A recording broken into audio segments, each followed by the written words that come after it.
PSM Makassar menunjukkan tajinya pada Liga 1 2022-2023. Mereka saat ini di posisi 3 klasmen, belum terkalahkan di 10 pertandingan, mengoleksi 22 poin.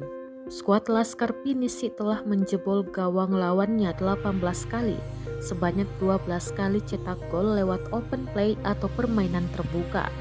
Pengamat sepak bola Syamsuddin Umar mengatakan PSM Makassar memiliki desain konsep dalam bermain, baik secara tim maupun kualitas individu pemain. Hal itu tak lepas dari tangan pelatih PSM Makassar, Bernardo Tavares. Tavares dinilai memiliki konsep open play sedemikian rupa untuk cetak gol. Begitu dapat kesempatan dari open play, maka itu dimanfaatkan karena itu ada beberapa gol diciptakan melalui open play.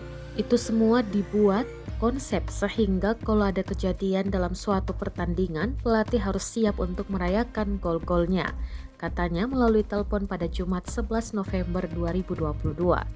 Syamsuddin Umar menilai Tavares jeli dalam memantau jalannya pertandingan dari pinggir lapangan.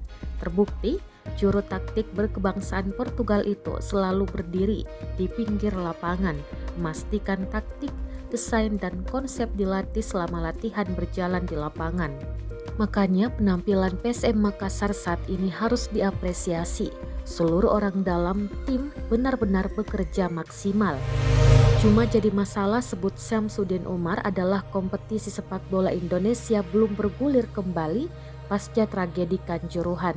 PSSI sampai sekarang belum bisa memastikan Liga 1 kembali dilanjutkan. Tentu hal ini akan mempengaruhi konsep pelatih sebab pelatih memiliki tes performa yang diinginkan dalam suatu permainan.